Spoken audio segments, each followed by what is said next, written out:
Man, I'm just sitting out here having a picnic wondering how much blood is actually in me and how much can I lose before it becomes like a really big deal. Kanan, how can we show them how much blood is in us?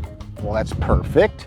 One of my wife's old planters that I filled up with blood. So 5 liters, you've got about 5 liters of blood in you. This is about what's in most of us adults.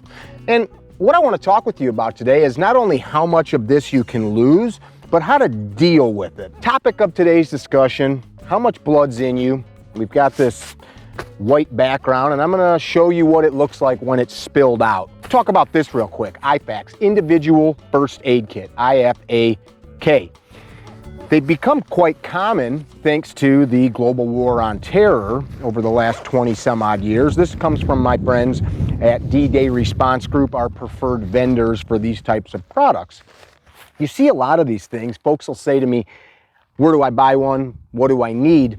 And I think the initial question is, what are you training for? So the topic of today's video, we're going to talk about traumatic blood loss. Hypovolemic shock, hemorrhagic shock, and what that basically means is you lose enough of the fluid in you that your blood pressure drops, and ultimately what's happening is you can't carry oxygen to your cells. So I'm not a doctor, I am an EMT. I've got a little bit of knowledge on this topic, and what we're going to try to do is just show you down and dirty what it looks like as somebody's bleeding out and how much you can actually lose. I happen to have a measuring device here. So if you go and you give blood, they try to take from an average person, it's based on your size, age, body weight, etc., about 500 milliliters, which that's right here. So if I dip down in here and I grab out about 500 or so milliliters, which is also about 2 cups, something like that, maybe just a touch more is how much they're taking out. You can lose about that much and your body will compensate. You'll continue to make good blood pressures and you'll continue to live. But when we start to have a problem is when we lose more of that rapidly too, right? You could have a couple of cuts over a few days and lose a little, and your body will begin to replenish that fluid. So 4 different stages. And the first one, stage 1, is maybe up to 500, 750 milliliters. Let's see what that looks like. So here's our 500-ish. And you know, if you came in and you saw this, I wonder why the idiot, being me that made this, did not use warm water, but you know, cool, cold water's good. If you came in and saw this much liquid around a person, that would be quite concerning, right? Quite concerning. You may think it's time for a tourniquet, which depending on the nature of the wound might not be a bad idea. It might also be something that you'd use a pressure dressing for, Curlex or North American Rescue trauma dressing, creating direct pressure. So at this juncture, 4, 5, 6, 700 milliliters, your body's compensating. Your pulse might come up a little bit, your blood vessels might narrow a little bit to maintain blood pressure, but all in all, your body's doing a pretty good job. Now, as we continue, this is where problems start to exist. So if we now jump into that like 1000 cc, 1500 cc zone, now we're starting to have an issue. Now, at that point, heart rate starts to pop up quite a bit because your body's trying to compensate for the loss of fluids and maintain pressures. And as that's happening, your body is going to start to pull and pool the blood that's in your limbs into the core of your body to start keeping the main bits that you need for life working. I don't need a leg to live. I need a heart. I need lungs, right? I need those things, my brain to live. At that stage, as you start to have this going on, blood pressure may still be normal, probably still is, and you might just start feeling some anxiety. I mean, look around me. If this was a living room floor or a car accident scene, something like that, like, dang, now you're talking. So that's only 1,000 or so cc's of blood at this point. So if we keep ratcheting it up, so now we're in that 1500 range and going up, we'll take her up to 2000. Now you're starting to talk about a real problem, blood pressure starts dropping. Your body stops making pee because it's not vital for you to emit waste at this point, because there's a real issue going on. Kanan, like, come over real quick with the camera and just, you know, like show like around this rock, right? So now you're going to start to feel cold and clammy on your limbs, and there's a reason for that. There's no blood in there keeping you warm anymore. So now you're going to start to feel chilly. So if somebody comes up to you and puts their hand on you, they're going to say, geez, this person's got an issue going on. I see all this blood. They're cold and clammy. If you find somebody cold and clammy with a puddle of blood underneath them, you're understanding now, shit, they're in a higher stage of blood loss where I've really got to get some work done. As we continue to lose blood, we might start getting confused. We might start to, oh God, that's cold on my balls. We might start to get confused, disoriented, anxiety starts spiking up. The cool thing is your body keeps compensating, trying to maintain blood pressure, maintain pressures. But now at this point, there's just not enough freaking volume left.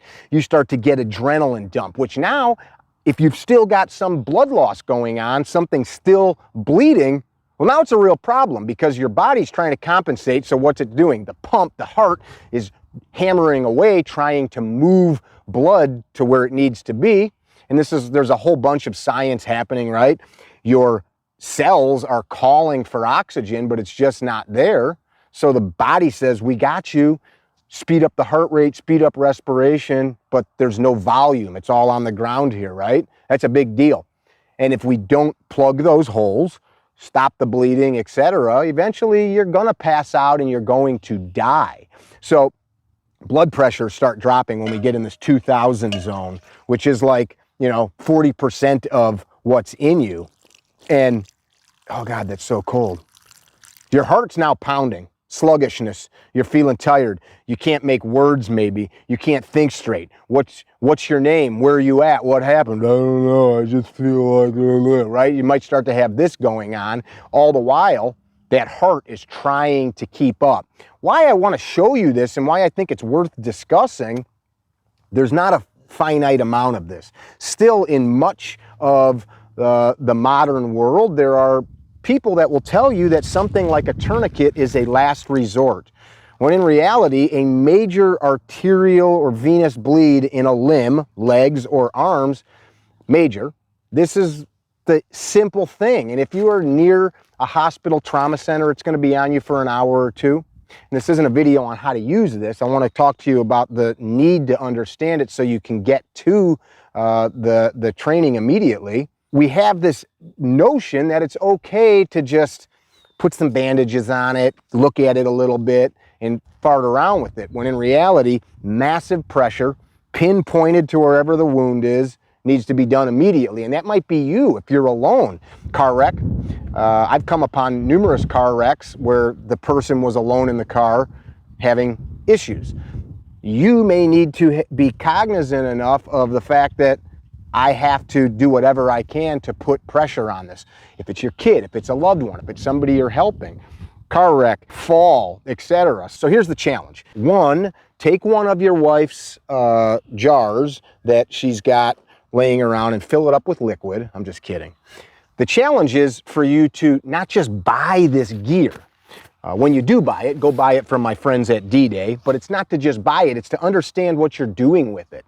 These things, like a firearm, are only as good as your training and ability to use it. And it's not just your ability to apply a chest seal, but when do you apply the chest seal? Where do you apply the chest seal? How do you apply the chest seal? To whom do you apply the chest seal? We get all this training where we work really hard at using this stuff in training, but you also have to know when to apply it. You could be the greatest shot in the world with your handgun or your rifle, and if you shoot the wrong person at the wrong time in the wrong place, you're a murderer. You're going to jail, right?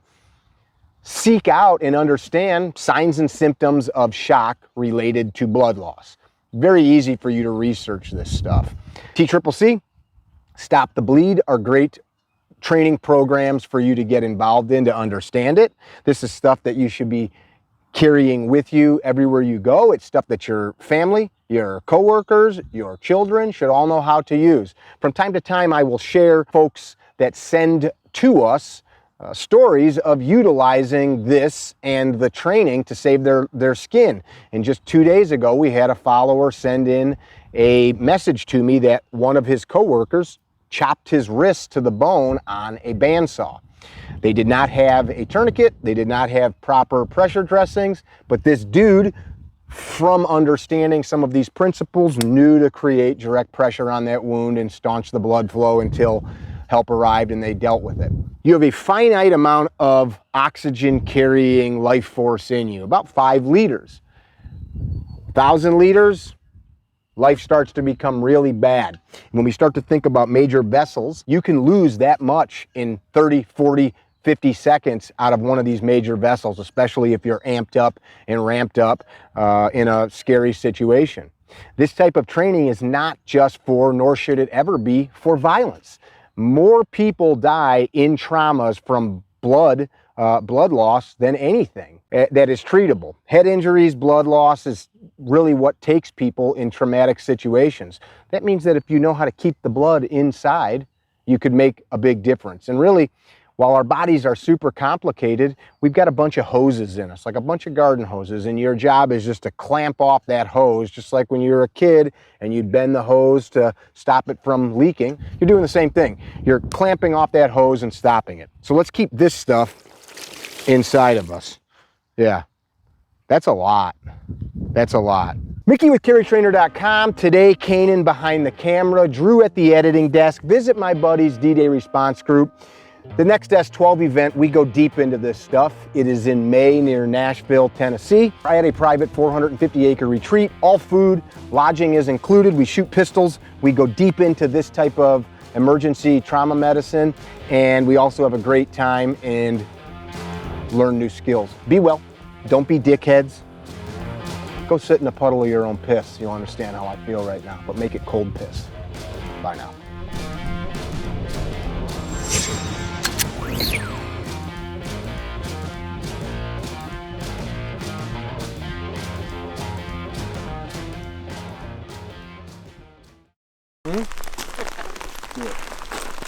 Good, move. Buddy, he's hurt. Where's your buddy? He's hurt.